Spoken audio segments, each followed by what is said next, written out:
Yanko Shasi and free Spain. A ho ena okoma na se onim se boboko ba kwa friend no Real Sociedad. A ho ena omusia kan na said the tiene se na wotwi mu enoma akoyie pa e de ama boboko no ema ende be se bosome ba kwa atwam de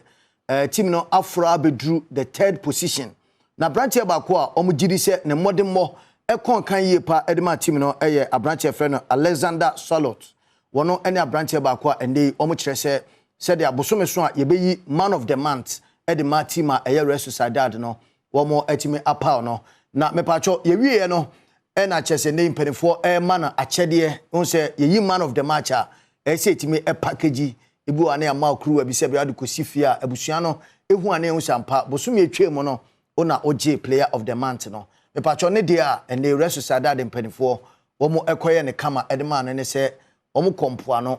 ekohwe apata nam kese pa ena yede ato eye